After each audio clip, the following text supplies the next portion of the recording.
Você já olhou para o Brasil com os olhos da alma? Já se perguntou se este país é apenas um espaço geográfico, ou se ele tem uma missão espiritual viva, pulsante, gravada nas fibras dos seus rios, no canto das folhas, no coração do seu povo? Hoje vamos mergulhar numa reflexão decisiva. O Brasil não foi escolhido por acaso, nem sua história fabricada, ele foi preparado para ser coração do mundo, pátria do Evangelho.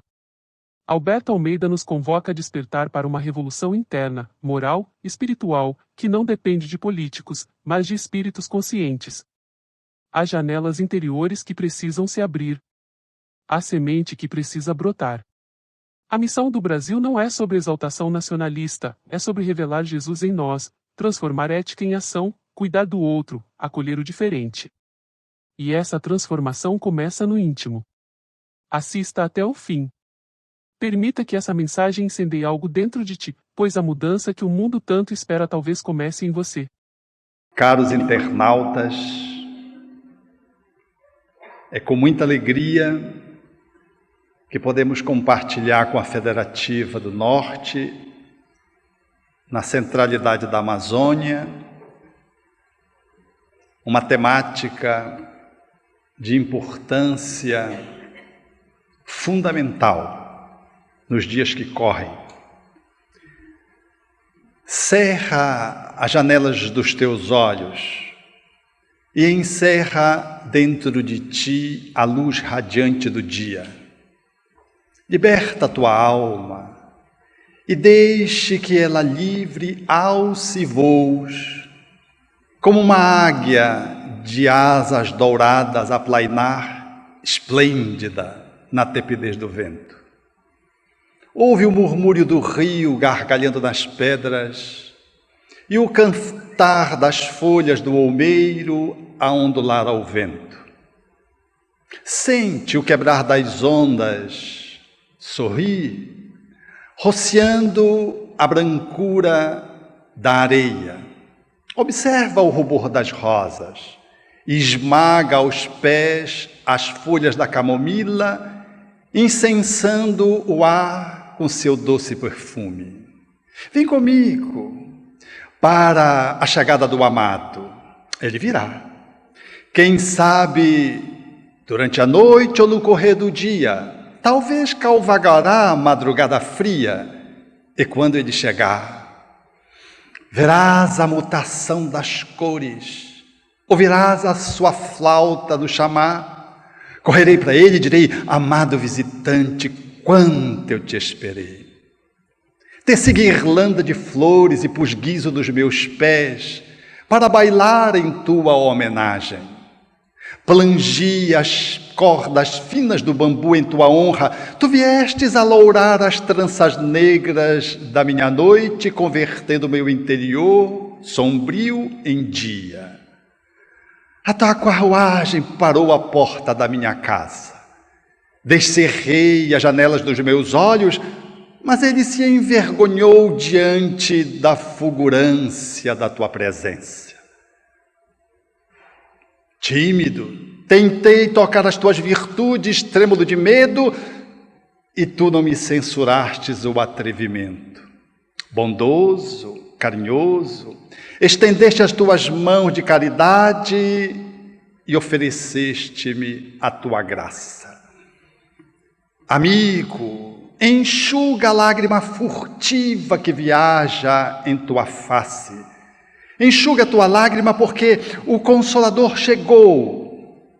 Abre-te em festa, ó alma triste, e celebremos juntos a chegada do amigo.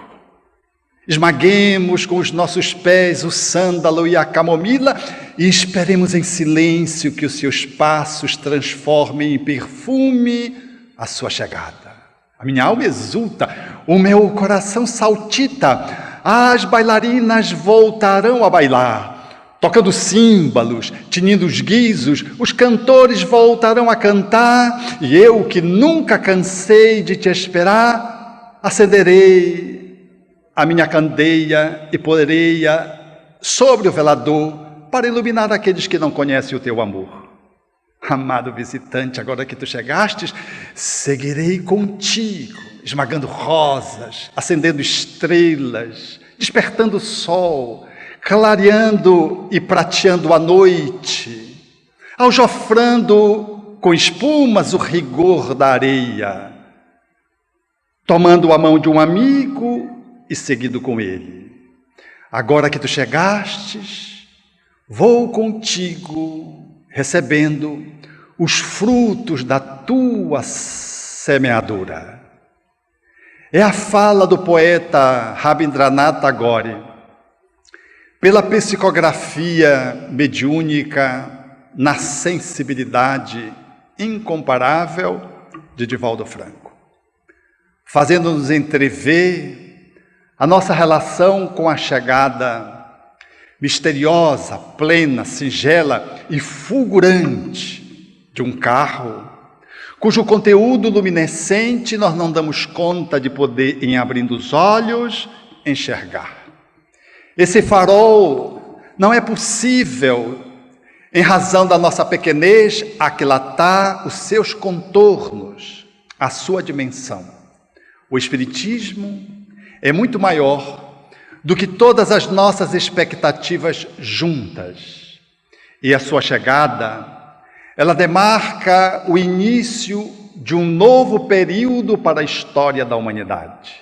Posto que, quando se fala em transição, o nosso olhar se apequena e nós procuramos circunscrever mudanças a dias, às vezes a semanas, quando muito a anos. A nossa observação em termos de crises, de mudanças de ciclo, nós a conhecemos no ciclo diurno, noturno, no ciclo circadiano, nas estações da natureza, ou quando uma criança avança e entra na adolescência. E durante 10 anos aproximadamente, faz um novo ciclo para surgir o adulto, que caminha na direção da terceira idade, depois da quarta idade, para finalmente celebrar a finalização do tempo corpóreo na desencarnação. Conhecemos todos esses ciclos, mas temos dificuldade de fazer uma abrangência quando se trata de revoluções altaneiras, grandiosas, que não só envolvem pessoas, mas envolvem coletividades. E mais do que isso, quando essas revoluções são planetárias, a nossa percepção, o nosso acanhado visual se circunscreve nos limites da nossa concepção ainda pequena, tacanha, por mais avantajada que possamos supor que seja, mas não conseguimos avaliar os limites de uma transformação que permeia a mudança de status de uma humanidade saindo de um ciclo para um outro ciclo. É bem esses dias, quando experimentamos em plena vigência um mundo galvanizado, em ebulição. Há bem pouco esperávamos que a virada do milênio projetasse a Terra para momentos de pacificação. E tínhamos a ilusão, em razão da nossa pequenez, de que o mundo de regeneração estava logo ali, na virada do calendário. O nosso olhar apressado faz-nos, portanto, perceber as mudanças que são proporcionais à nossa limitação psicológica, a despeito dos espíritos assinalarem de que há mudanças macro. Os dinossauros estiveram aqui há mais de 250 milhões de anos, obedecendo um ciclo que a Terra faz numa virada da nossa galáxia em torno do seu próprio eixo. São 250 milhões de anos para que ela possa fazer esse giro em torno da sua própria centralidade. E Allan Kardec põe em A Gênese acerca dessas grandes mudanças cósmicas que estão muito além daquelas que podemos entrever, ainda que pela imaginação, daquilo que deve ocorrer em nível do mundo Terra. Portanto, esses são dias que nós estamos como que no centro de uma revolução que é social, que é moral, uma revolução que é mundializada, Uma revolução que não é de um lugar, que não é de um país, que não é de uma pessoa, que não é de uma faixa etária. Uma revolução que ensejará que a Terra saia de uma posição de planeta de provas e expiações, na linguagem kardeciana, para galgar o status de planeta de regeneração. Todavia, quando surge o Espiritismo, em meados do século XIX, ali já estava se falando dessa transição. E era bem possível que alguém julgasse entrever de que, em surgindo o Espiritismo, a Terra como que deveria fazer uma movimentação na sua direção, porque os seus princípios são as próprias leis da natureza. E quando os Espíritos falavam das mudanças, talvez nós não tivéssemos ainda a delicadeza de consultar os próprios Espíritos que nos assinalam na lei do progresso, de que as mudanças, quando elas são grandiosas, as mudanças planetárias, as grandes revoluções sociais e morais, elas se insurgem durante séculos.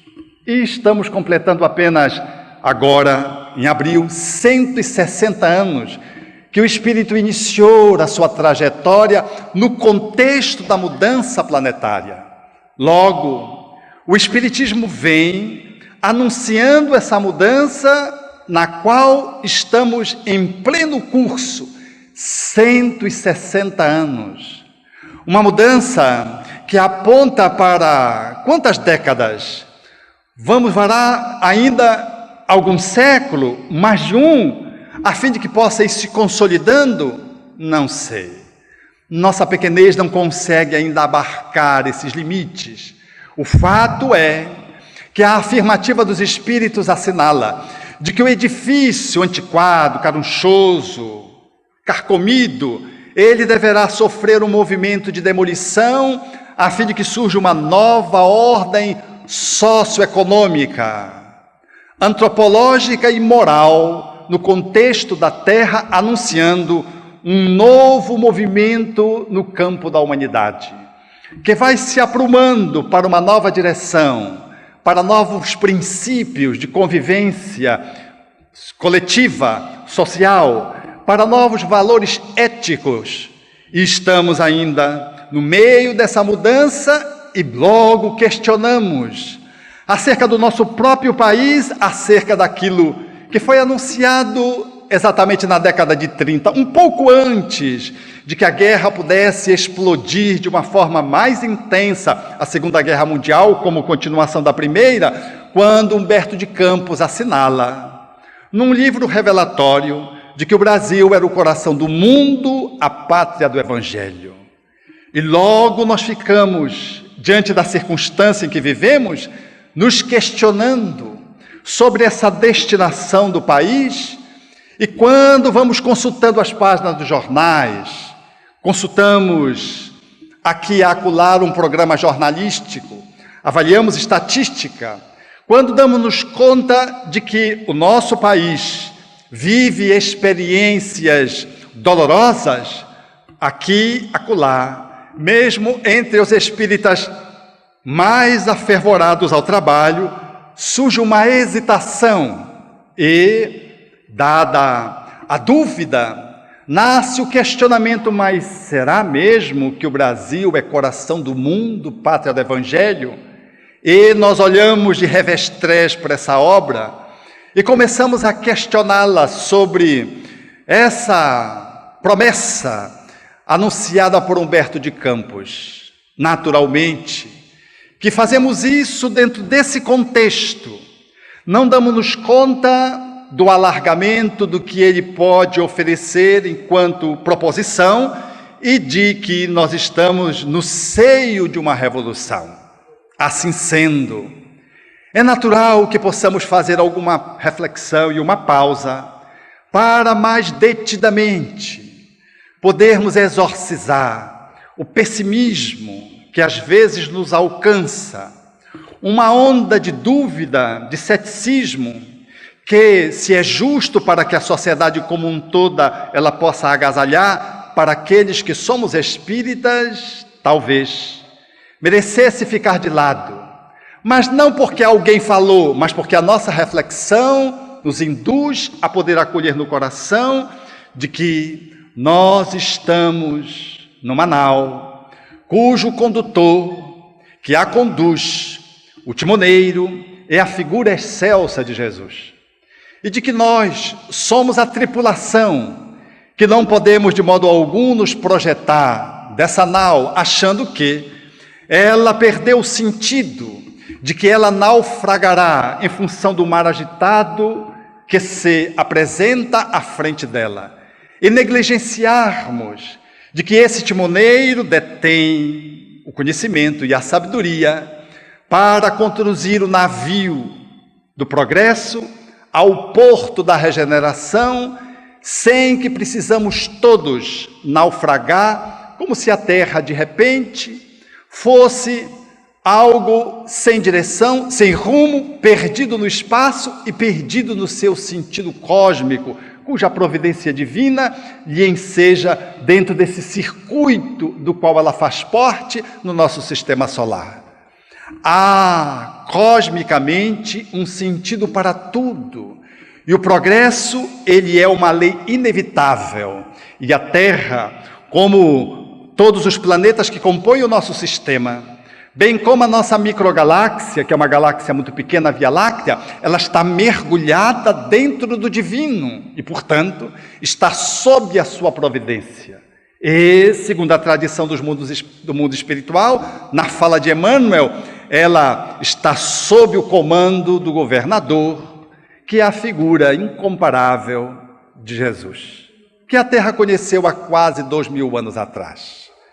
Logo, em sendo reapresentada nessa nova versão, nessa vertente, em sendo rediviva esse conteúdo de mensagem que surgiu no mundo na França e foi transplantado para o Brasil, é possível dizer que a pátria do Evangelho, de uma forma carinhosa, de uma forma simbólica, mas de modo algum sem levarmos isso ao pé da letra que mata em relação ao conceito espiritual que vivifica, lembrando Paulo de Tarso.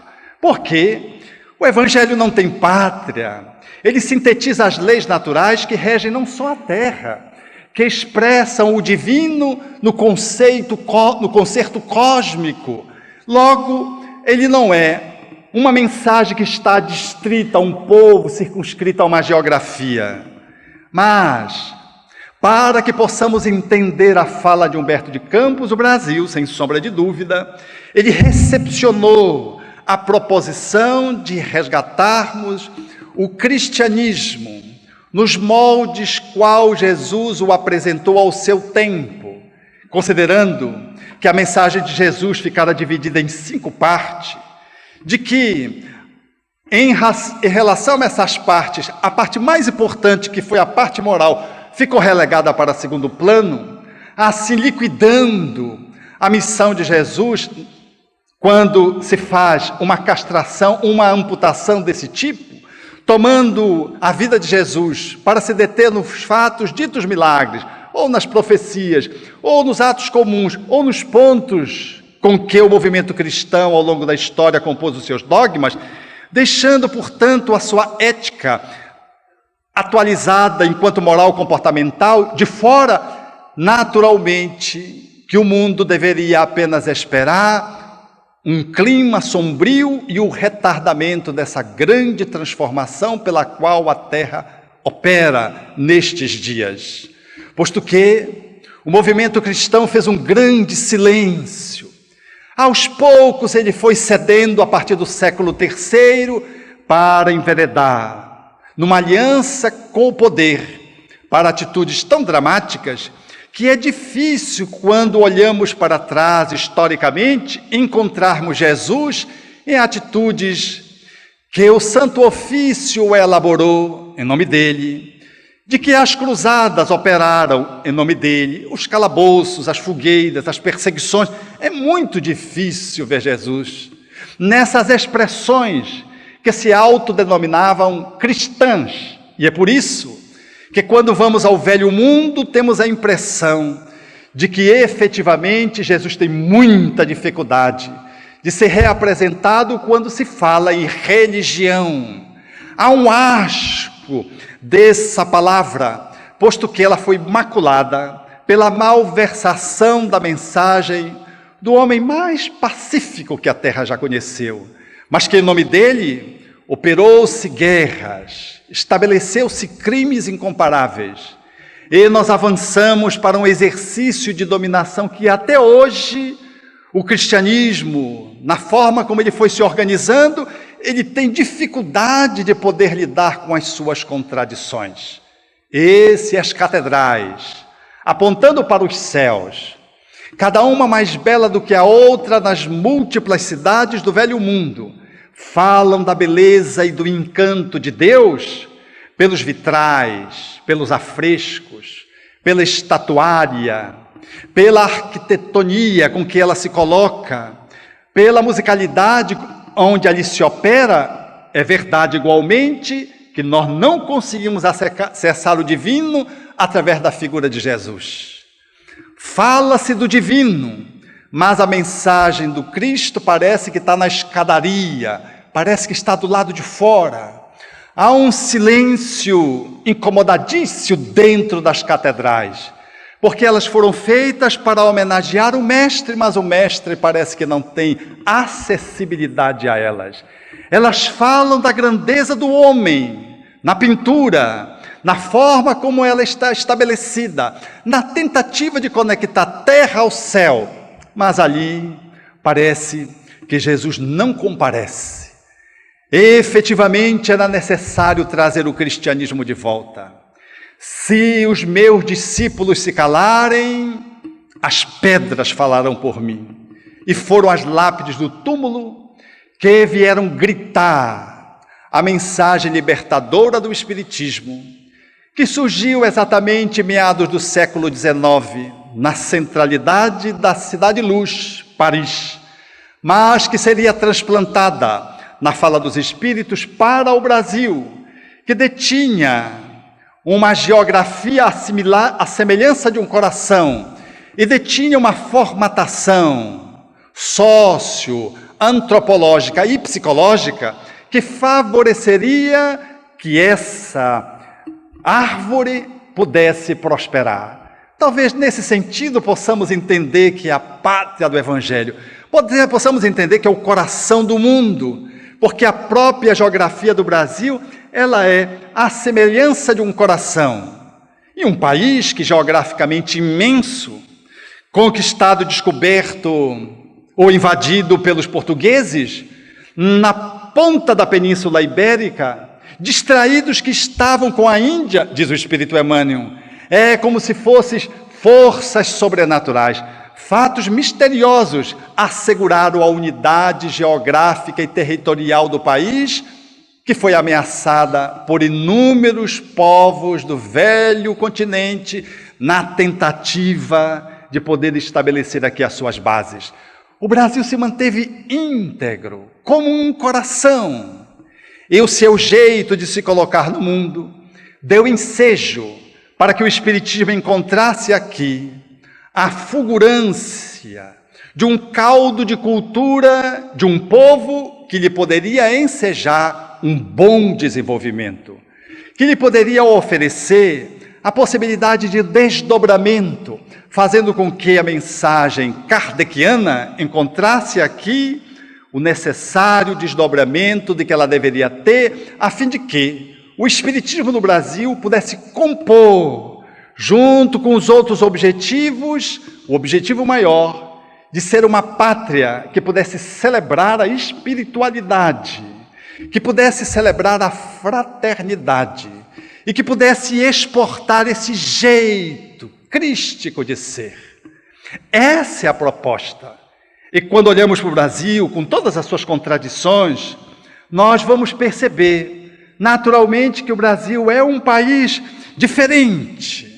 Quando, em setembro de 2001, antes que as Torres Gêmeas pudessem ser devoradas pelos aviões dos fanáticos da Al-Qaeda, nós deveríamos observar, ali no agosto daquele ano, uma pizzaria no centro de Jerusalém, um homem-bomba se explodindo e com ele 17 vítimas letais.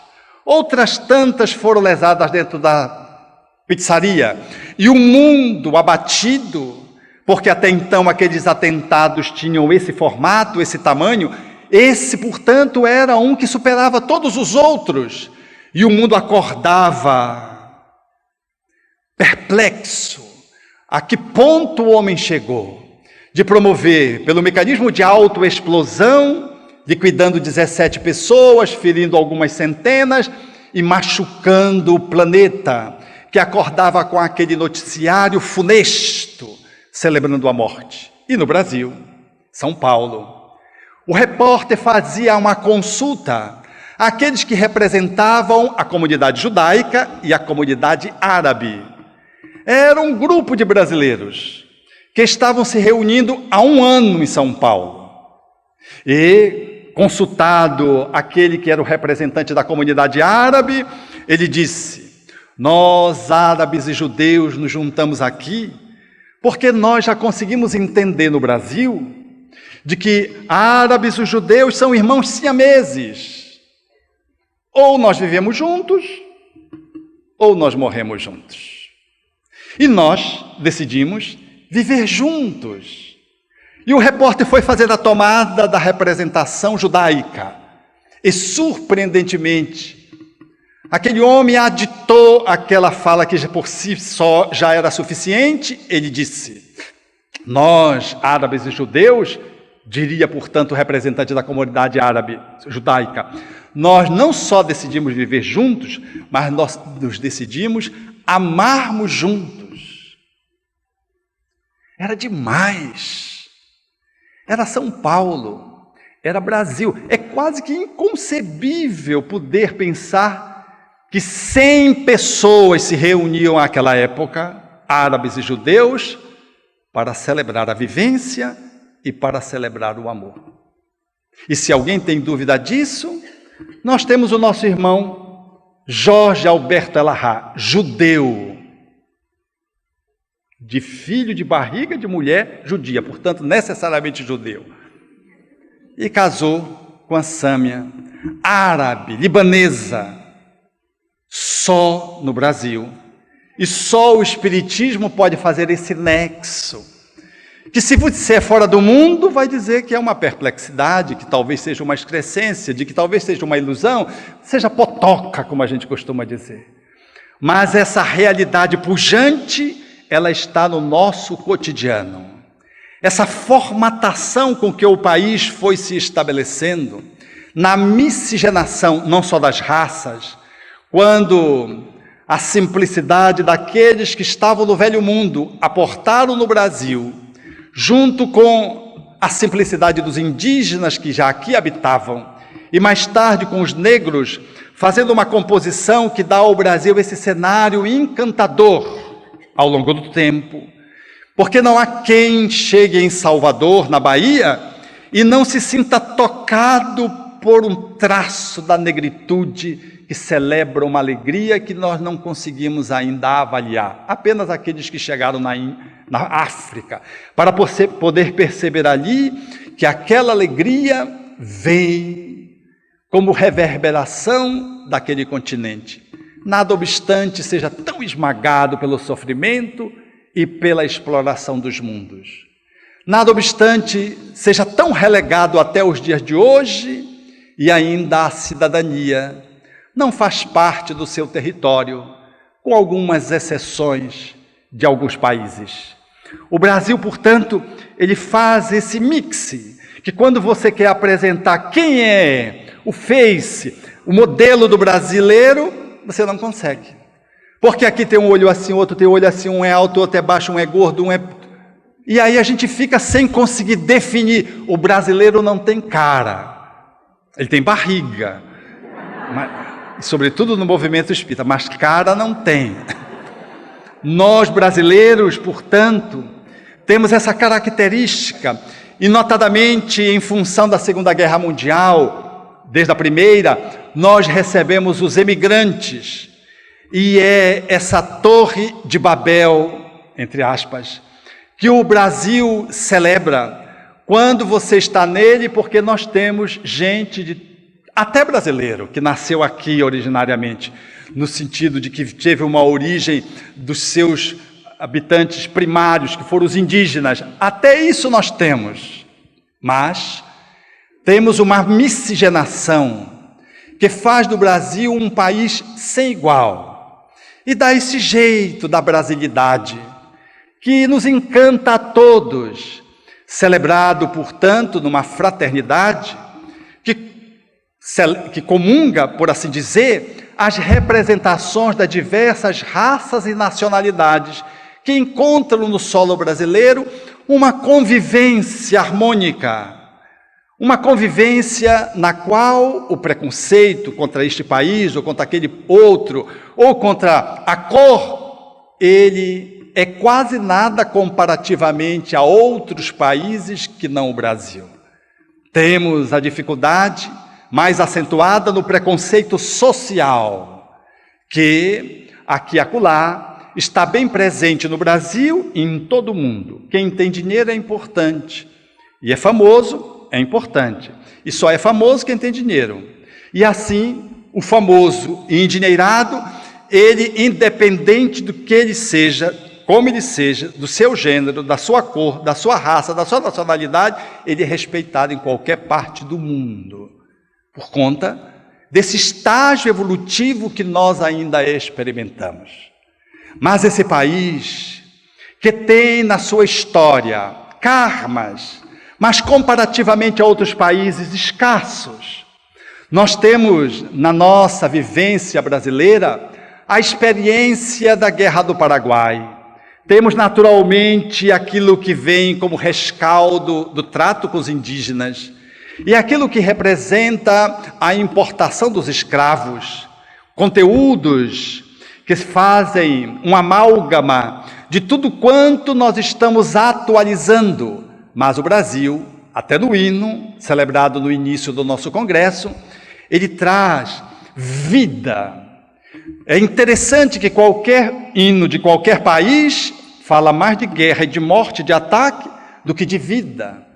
No final do nosso hino, fala-se de uma adaga. Fala-se de que nós poderemos até morrer em nome da pátria, defendendo a pátria, lutando pela pátria. Mas é um hino encantador. Talvez exista uma outra nação que faça o canto da vida no seu hino, porque os hinos ainda falam da beligerância, que busca a paz preparando-se para a guerra. Mas o hino brasileiro parece que ele fala daquilo que nós vamos chegar. Se tu queres paz, te prepara para a paz e não te prepara para a guerra.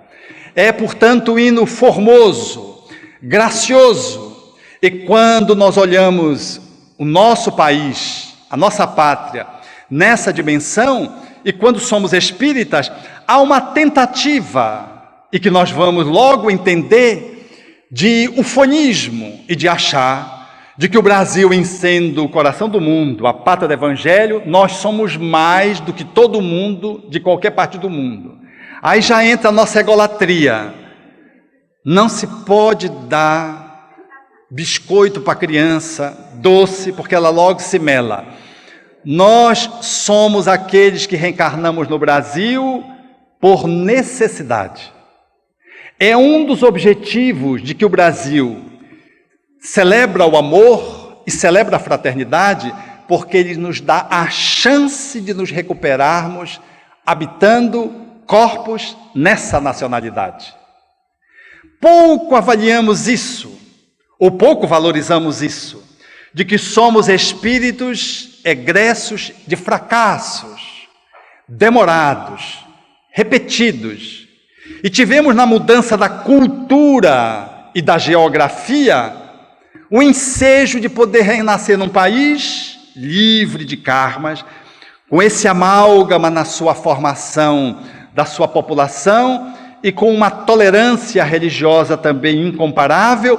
Tivemos a oportunidade de reencarnar para nos refazermos. O Brasil é coração do mundo, pátria do Evangelho, porque nos acolhe como uma grande escola, nos ensinando o alfabeto da fraternidade, como um grande hospital, curando as nossas culpabilidades tóxicas, egressa dos nossos desatinos do passado. O Brasil é uma grande oficina no qual nós temos a oportunidade de valermos-nos do trabalho no bem, à luz do pensamento espírita, para podermos treinar habilidades que estavam viciadas no outro contexto e que nos fizeram repetir delitos e, numa certa medida, pela misericórdia divina, nos ensejaram trazer para o coração do mundo, aonde nós teríamos condições de nos refazer encontrando o Espiritismo ou uma outra doutrina que nos devolveria Jesus com melhores possibilidades de nós não recorrermos aos mesmos erros do passado. O Brasil não é coração do mundo, pátria do Evangelho, porque a gente é melhor, não. Esse ufanismo, essa tentativa de estabelecermos privilégio para nós mesmos ou para a nossa nacionalidade, ela é um equívoco, é uma má interpretação do sentido poético com que Humberto de Campos grafa a obra. Não é uma obra histórica, ninguém pode ler o Brasil, coração do mundo, pátria do Evangelho, como historiador, porque ele não fala de história, ele faz, numa atitude linear, ele faz uma repassagem, umas pinceladas, e ele o faz dentro de um estilo literário, de um estilo poético, que às vezes, se não se tem um mínimo de bom senso, nós achamos que Chico Xavier devia estar perturbado, ou Humberto de Campos deveria ser um outro Humberto, não de Campos, o grande literato. Por quê? Porque Hélio chama, recebe Jesus e consola Jesus, porque Jesus está amargurado, está decepcionado. Ele vem mostrar a beleza do Brasil e Jesus se encanta com a beleza do Brasil. Ora, se Jesus é o governador espiritual da terra, como é que ele não sabia que existia o Brasil? Jesus amargurado, triste, que espírito é esse que pôde consolar Jesus? Naturalmente, que é uma fala lírica, poética, metafórica, como quem lê o Gênesis no seu primeiro capítulo, que tem que sair da letra para encontrar as metáforas, os símbolos, a fim de mergulhar nas entranhas daquela mensagem que quer propor. Então, Humberto de Campos, até se revelando enquanto Humberto de Campos, ele faz essa proposição, e essa proposição, nós precisamos, portanto, ler o texto dentro do contexto literário, do escritor.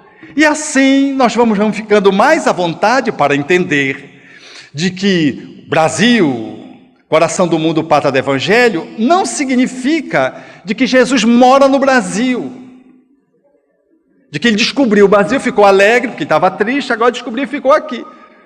E adormeceu de novo. Alguns dizem assim, adormeceu porque está tudo errado, como é que é? Ele precisa acordar. Não, não é assim. É que toda pátria tem uma missão. Emmanuel, tratando essa questão, é de uma lucidez incrível. Quando fala do Egito, enquanto nacionalidade, na proposição da ciência templária, da Índia nas revelações espirituais, da Grécia trazendo a democracia, estabelecendo a filosofia como grande contribuição, dos fenícios, evocando a grande habilidade da navegação, e vai Emmanuel fazendo a discriminação das nações e das suas pujantes missões, como Roma, trazendo-nos a compreensão do direito e do Estado, a composição do Estado. Eram as nações contribuindo para que a terra pudesse se equilibrar. E mais modernamente, diz Emmanuel, novas nações trazem contribuições para o mundo que vão enriquecendo, diz Emmanuel, a China trazendo a paciência, a Itália a arte, a Inglaterra a educação, a Alemanha com a vocação para a indústria, a Península Ibérica como se fossem os fenícios reencarnados em Portugal, fazendo o movimento da navegação. E a América, estabelecendo a cidadania e a liberdade no campo da nossa superação humana para ver os aspectos espirituais. Toda nação tem um compromisso coletivo. O Espírito chega a afirmar, Emmanuel, de que assim como nós temos uma missão, a nação tem uma missão enquanto nação, uma missão coletiva. Então o Brasil não é alguém, enquanto unidade coletiva, escolhida com privilégio por Jesus, diferentemente dos povos, e os povos estão aí. Não, todos os povos estão numa grande orquestração. O maestro é Jesus e cada um toca o seu instrumento para que a harmonia do conjunto possa se estabelecer. Logo, o Brasil, ele fala da sua proposição enquanto missão de espiritualização, fazendo-nos entrever de que o seu objetivo, mais do que ser um país engalanado pelo poder, por ser alguém privilegiado no campo da relação com Jesus, alguém distinguido pelo Mestre, de que o Brasil é um espaço para atender os delinquentes que somos nós. É esse hospital, escola, oficina, lar, onde nós nos reencontramos. Quanto de nós nos reencontramos? Isso parece que eu te conheço. Graças a Deus que a gente se reencontrou no Brasil, porque se reencontrasse de novo na Europa, onde a gente tem uma vontade de voltar para lá, a gente ia errar de novo, ia fazer as mesmas bobagens. Se reencontrou aqui, mas a gente sabe que a gente já se viu, e já se viu muitas vezes, como me disse uma amiga há bem pouco tempo. Não, eu conheço o Roberto só que eu me lembro de 3. Eu digo, graças a Deus que eu não lembro de nenhuma, porque o passado é inconveniente para quem toma a mão do arado nas condições em que eu, pelo menos, me encontro. Então, o Brasil, ele tem esse formato porque ele nos ajuda no nosso movimento de espiritualização. E a sua proposição, portanto, enquanto país, é de fazer esse movimento de levar espiritualidade. Muitos pensam de que agora, em sendo a árvore do Evangelho transplantada para cá, o Brasil vai ficar espírita. É um outro desvio de percepção. Nós queremos que todo mundo se transforme em espírita. A gente não consegue fazer o nosso filho espírita, já prestaram atenção? Leva para a evangelização na marra, ele vai, quando chega na adolescência, ele escapa. Aí a gente acusa os obsessores, não. E aí quando vê ele casa, às vezes é espírita, casa com uma protestante ou com uma católica, aí casa na igreja, a gente fica, não é possível. E virou de religião. Ele está melhor lá do que aqui, porque aqui ele não tinha maturidade do senso moral na linguagem kardeciana para ser espírita, porque ser espírita não é para qualquer pessoa não. Precisa ser muito doente e muito consciente da sua doença, para poder tomar esse remédio.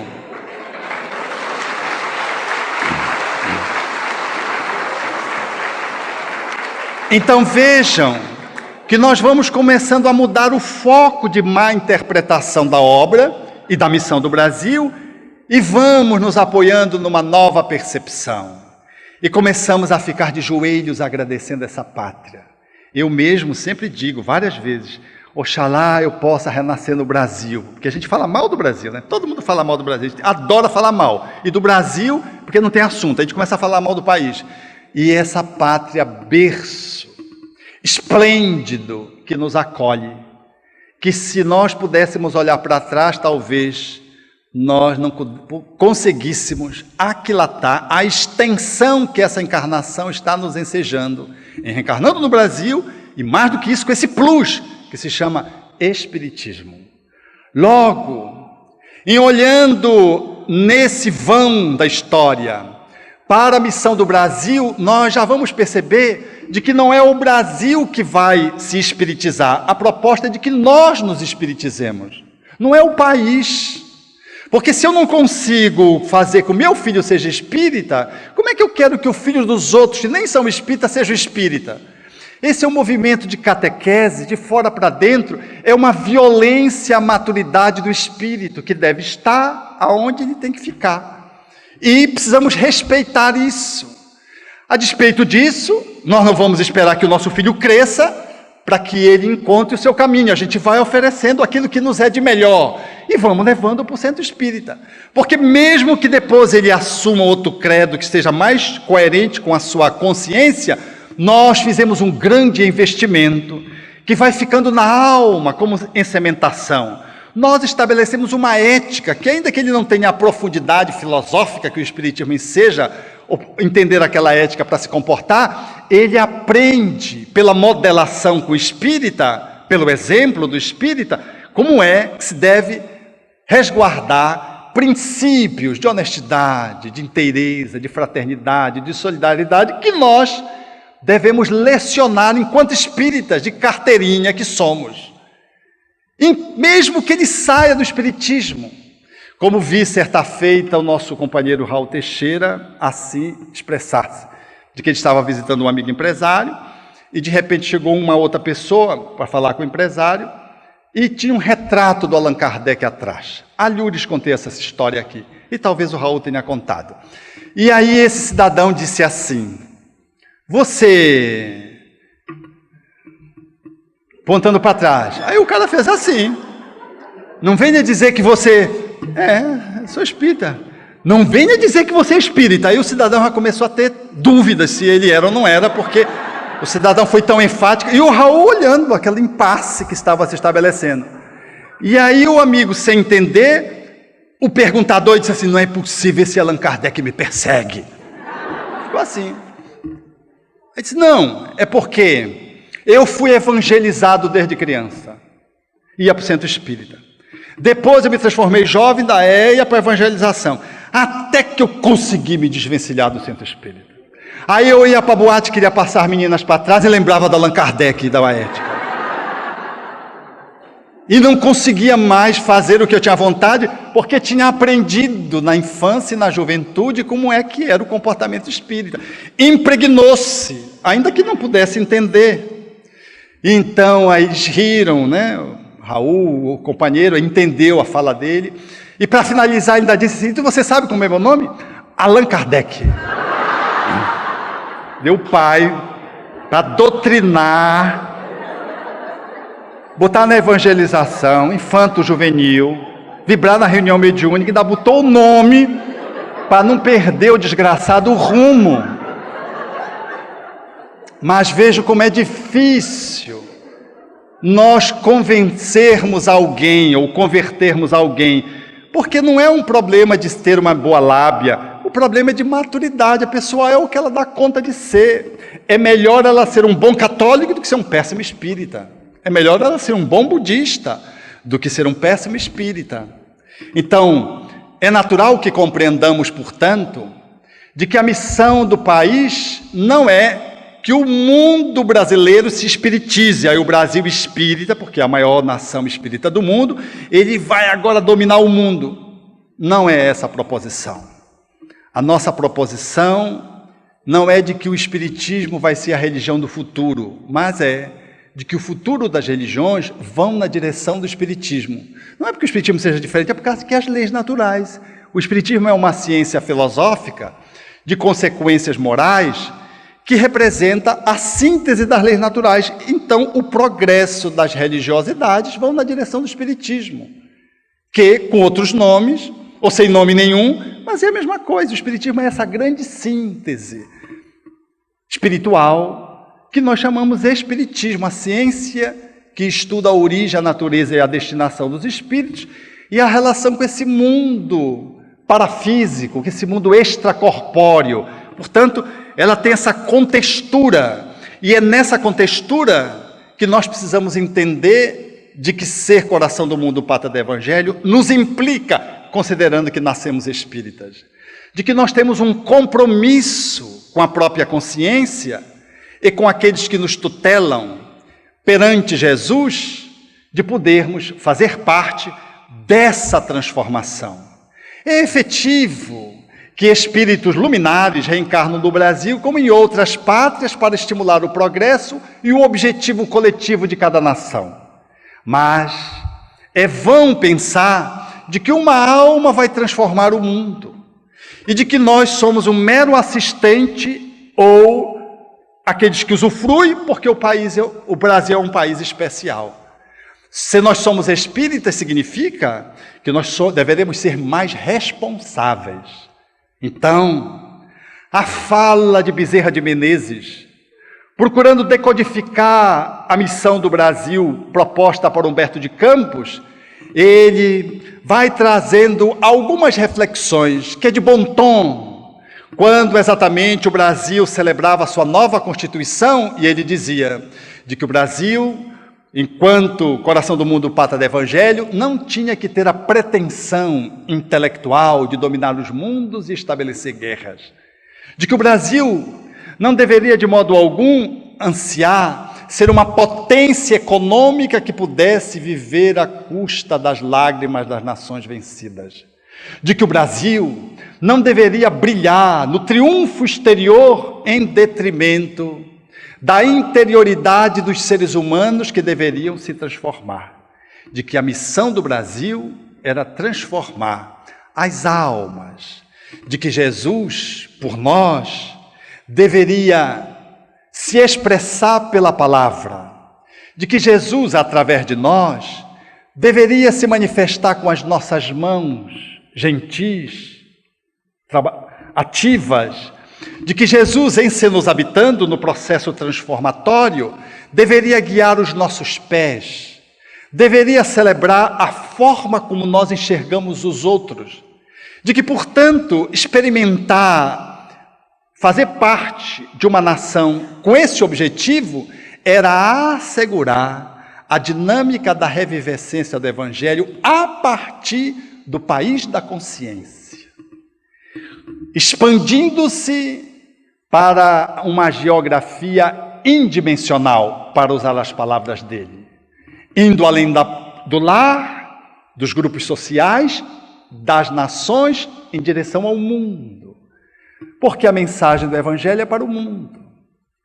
Então, celebrar essa missão histórica significa dizer concretizá-la dentro de nós mesmos. Nós não somos espectadores de uma nação que tem uma missão que já foi determinada, que vai acontecer de qualquer jeito. Nós somos coparticipantes, nós somos aqueles que estamos ao lado do timoneiro, fazendo parte da tripulação do navio, para agenciarmos essa transformação, fazendo parte dela. Mas há uma certa inconsciência nossa. Uma mania histórica, atávica de sermos espectadores das transformações que devem vir de fora para dentro. Não nos enganemos, meus irmãos. Fazer parte dessa jornada revolucionária que vai se insurgindo ao longo dos séculos e que vai varar ainda os tempos que nós não conseguiremos presenciar no corpo, implica-nos no movimento de cristianização interna. Ainda quarta-feira, agora, eu estava no Jardim das Oliveiras e nós temos uma reunião mediúnica, onde tem uma parte de estudo e depois tem uma parte de prática propriamente dita. 4 entradas estavam fechadas pelos carros que colocaram, obstaculizando a saída dos outros que deveriam sair após a primeira parte. São 4 entradas estavam fechadas. E nós ficamos olhando. Um grupo talvez de umas 30 pessoas que ia se retirar um pouco mais, e nós não podíamos sair, porque o lugar onde passa o carro, exatamente a trajetória única pela qual o carro passa, seja por aqui, seja por ali, seja por ali, todas elas estavam fechadas. Eram 5 passagens bloqueadas. Aí nós ficamos conjecturando, puxa, alguém comentou, isso é cidadania. E eu disse, nós estamos no Centro Espírita Jardim das Oliveiras. E nós não estamos num dia comum, porque o dia comum, onde chega qualquer pessoa, tem alguém que faz a alocação do carro. E quase está para ficar louco, porque cada um quer colocar o carro no seu lugar, que acha que tem que colocar. E não quer obedecer à orientação de alguém que vai ajustando os carros para caber o maior número de carros, porque alguns não conseguem ficar no estacionamento, tem que ficar fora. Mas cabe muito mais se você puder organizar. Então tem 2 pessoas que funcionam nesse trabalho Muito comum nos nossos companheiros de rua, nos flanelinhas. Eles ficam lá como flanelinhas. O que eles são agredidos, vocês não imaginam. Porque ninguém quer, ou aqui ou acolá, não quer, este ou aquele, não quer obedecer a orientação para botar o carro nesse lugar, e eles vão orientando. Na quarta-feira só tem trabalhador. Ou atrapalhador, eu não sei. Mas esse dia era atrapalhador, porque nós queríamos nos locomover e não podíamos. Então a fala de Bezerra é emblemática. Nossa missão, enquanto pátria, enquanto fazendo parte dela, é transformação interna. A coisa mais fácil que alguém pode fazer é transformar-se. Não é verdade? Não, se você tem dúvida, pergunte para sua esposa, para o seu esposo. Você vai ter um bom feedback. Mas se quiser um feedback mais fidedigno, pergunte para os filhos. Esse é o nosso contributo para que o país avance nesse movimento de transformação. O país, diz Emmanuel através de Chico Xavier, quando perguntado, àquela época, sobre a corrupção que avassalava o Brasil. E o Emmanuel, dizendo através do Chico, falava de que exatamente nós estávamos experimentando esse movimento de mudança da terra, de que o problema da violência, da corrupção, das enfermidades crônicas, não era do Brasil, era do planeta. Então, o nosso olhar, antes de olhar se a missão está se estabelecendo ou não fora, veja dentro de você. O quanto você lida com a desencarnação de um ente querido. O quanto você é fiel no exercício da mediunidade no centro espírita. Choveu grosso, choveu fino, fez mais calor, o pneu furou, já não vou para o centro espírita. Começou a espirrar, aí eu já não vou desenvolver a tarefa da assistência, porque eu estou espirrando. Mas se for para o baile, a gente vai. E se for jovem, pula 6 horas sem cansaço. Eu fico pensando, só pula 6 horas, mas quando vai ler uma página que demora 15 minutos, cansa. Ah, estou cansado. Como é que cansa sentar numa cadeira, sentado, ler uma página? Eu não estou ler um livro, ler uma página que demora 15 minutos. E a pessoa não cansa, pulando 4 horas no treme-treme. É uma coisa que a fisiologia, a medicina vai precisar explicar, porque não dá para entender. Nós somos convocados, convidados, para podermos olhar essa proposição fazendo valer a nossa transformação. Caberia, portanto, uma pergunta: em mim, o Brasil é coração do mundo, pátria do Evangelho? Em mim. Eu, enquanto espírito, eu estou sintonizado com essa unidade coletiva desse país que, no meio de um processo de transformação em movimento, apresenta dados estarrecedores. A indústria de armas, entre os países que mais exportam armas, como diz Bezerra, apresentando, portanto, nesses dias, a possibilidade ou não de aprovar o abortamento para crianças que apresentam microcefalia, depois de já ter aprovado a anencefalia, os fetos anencéfalos, a possibilidade do aborto para os fetos anencéfalos, esse caminho de morte. O que eu estou fazendo como profissional da área da saúde? Como alguém que pertenço à comunidade e sou convidado a ajudar alguém, a opinar para alguém que apresenta um feto com alteração congênita. Como é que é a minha posição? Não, eu respeito, né? Mas você emite a sua opinião sem fanatismo, mas sem covardia conivente. Qual é a minha posição diante de alguém que traz uma demanda dessa ordem? Mas, para além disso, o que eu tenho feito na minha inserção dos trabalhos sociais?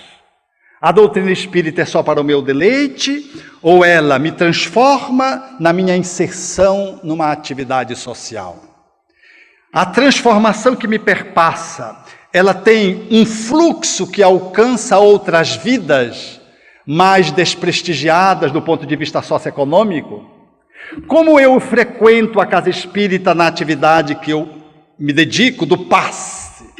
Eu sou o aplicador de passe assíduo, que me preparo, dou as minhas melhores energias, ou eu só vou quando não tem bom embubá, quando não tem caprichoso e garantido, ou se a arena não está funcionando, aí eu vou.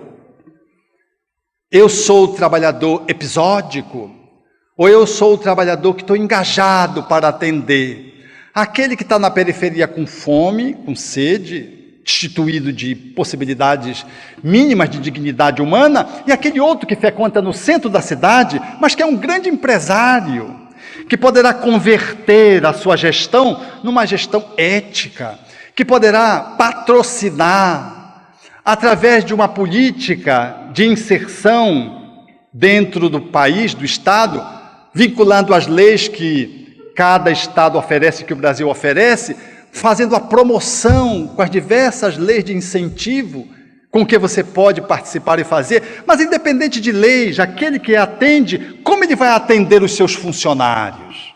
Como ele vai cuidar dos seus trabalhadores? Ele está ali fazendo a gestão de um pequeno país, a partir dele, que é o seu país profissional. Mas antes desse, como está a instalação da pátria do Evangelho em casa, no lar? Eu não estou falando apenas do estudo do Evangelho, do lar. Eu estou falando de conduta, de vivência. O estudo é a reflexão que me permite fazer o contraponto da atuação. Como é que está a minha vivência, o meu comportamento, a minha chegada nos familiares? No pai, que já não ouve direito, tem que repetir muitas vezes a mesma coisa, ou que está com Alzheimer e sempre repete as mesmas perguntas. E na criança, que às vezes é hiperativa, emagrece qualquer pessoa. Como está? Como é que eu silencio ela? Eu silencio com videogame, ou eu dou Ritalina porque eu obrigo o médico, entre aspas, a receitar? Como é que eu lido com esses extremos que estão comparecendo dentro da minha atividade doméstica? Esse é o país. Nós não estamos, portanto, lidando com o Brasil fora, nós estamos lidando com o Brasil que permeia-nos. O ser e a família e o trabalho. E ser espírita na atualidade é honrar essa pátria em que nós tivemos o ensejo de nascer, em função da misericórdia divina, para fazermos a epopeia da nossa própria transformação, ao invés de estar esperando uma transformação que venha de fora para dentro. Assim sendo, caríssimos amigos, aqueles que somos espíritas, precisamos fazer uma reflexão madura e demorada. No balancete diário, na proposição dos Espíritos a Allan Kardec, fidelíssimos a Jesus, reapresentado pelo codificador, nessa árvore que temos a oportunidade de saborear os seus frutos e podermos avaliar o que estamos fazendo do Espiritismo em nossas vidas. Se nós somos espíritas mesmo, porque os espíritas da década de 10, 20, 30 do século passado, era uma honra ser espírita porque era escarnecido, perseguido, judiado. Hoje, ser espírita, você logo encontra no Facebook ou fora dele um grupo de seguidores, porque todo mundo é espírita, mas ninguém leu Kardec. Ninguém leu Kardec. É espírita porque está na moda, deu status. Chico Xavier, depois de que saiu da opressão e ganhou a presença nacional, aí pronto, todo mundo hoje, incensado pela mídia, todo mundo agora se diz espírita. Não, nós estamos falando desse espírita do dia a dia, esse que se reconhece pela transformação interior, pela revolução moral, esse que luta para lidar consigo próprio. É esse espírita que faz sentido que o Brasil esteja operando uma transformação e que mais tarde eu, você, quiçá, vamos reencarnar num outro país para fazermos o contraponto, levando o Espiritismo, que a esses dias já vai em muitas pátrias, levado por brasileiros, que ali vazem a semeadura, mas de que vão em muitos espíritas que reencarnam no Brasil, como nós, doentes, nos tratamos e vamos replicar essa mensagem numa outra nacionalidade, sabendo que o Brasil, nessa perspectiva, traz esse tchan de espiritualização e de fraternidade, que na medida que nós abraçarmos o Espiritismo com esse fervor, com essa fidelidade, com esse denodo, nós haveremos de fazer, não a mudança do edifício carunchoso, antiquado, por aquele que deve surgir, que é a grande transformação da humanidade, mas é do homem velho que morre para o homem novo nascer dentro das nossas, a partir das nossas entranhas. Então, a partir de hoje, sejamos muito singelos, pensando na missão da nossa nação, que, a exemplo de outras, guarda o propósito de servir a Jesus. E diante da mensagem fulgurante do Espiritismo, o melhor que podemos fazer é implantá-lo no solo das nossas almas, fazendo com que tremule no nosso coração a bandeira incomparável da pacificação, da humildade, da mansidão, do perdão, da renúncia, do devotamento. Porque na história, os grandes homens e as grandes nações que operaram o domínio do mundo foi apenas por um tempo. Jesus passou silencioso, num país pequeno, morreu numa cruz, deixou uma sepultura vazia, mas estamos aqui em nome dele, porque a sua mensagem é a mensagem que fala às almas, não à aparência. O seu convite é uma revolução de dentro para fora, e não do Estado para as pessoas. E se conseguirmos nos alinhar com essa proposição que o Espiritismo se nos oferece, nós haveremos de concretizar antecipadamente, dentro de nós mesmos, de que o Brasil é o coração do mundo, a pátria do Evangelho, posto que a sua mensagem conseguiu superar a indiferença do nosso coração. Por isso canta Maria Dolores, na fala escrita da psicografia de Francisco Cândido Xavier, esse apelo a essa mensagem que demoradamente tem sido retardada, a sua instalação dentro das almas, das quais nós nos encontramos entre elas ao longo de todos esses séculos. Mas nestes dias temos a oportunidade de encontrar Jesus sem nenhum rito, com todo respeito às outras religiões, sem nenhuma cultuação externa, sem nenhum simbolismo rebuscado, sem nenhuma opressão, poderemos encontrá-lo em espírito e verdade, para fazer valer em nossas almas a revolução que só nós podemos fazer, em abrindo o coração e linkarmos naquilo que o mundo hoje se ressente, com ciência, sem consciência, na fala de Emmanuel, porque falta entre o estômago e o cérebro darmos atenção ao coração.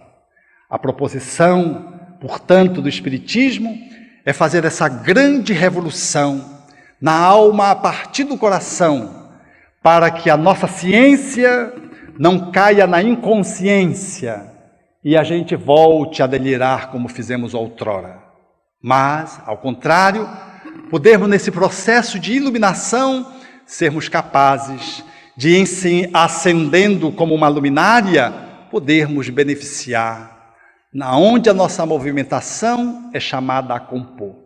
Porque todos nós reencarnamos no país certo, na cidade certa e na família certa. Mas nem sempre, certamente, nós estamos fazendo aquilo que nós planejamos e nos comprometemos a fazer. E agora, ao fechar este momento, fica o chamado. Não somos meros espectadores da missão espiritual do Brasil, somos tripulação desse navio da regeneração. Somos os corações que batem por uma nova ordem moral. Esta missão não é algo distante, nem reservado a poucos santos. Ela é para quem vive cada dia com integridade, para quem escolhe a ética quando tudo conspira pela vaidade, para quem serve silenciosamente, ama sem retorno, consola sem glória. É na nossa alma que o Evangelho precisa aflorar primeiro. Se cada um fizer sua parte, transformar seu mundo interior, cuidar do outro, agir com justiça, o Brasil poderá cumprir seu destino, ser farol para todas as nações. Não com bandeiras, mas com atitudes. Se esta mensagem tocou teu coração, compartilha com quem acredita que algo maior nos convoca. Deixa nos comentários o que ficou vivo em você. Inscreva-se, siga firme nessa missão. Que Jesus nos guie e ilumine este país amado, e cada alma dele.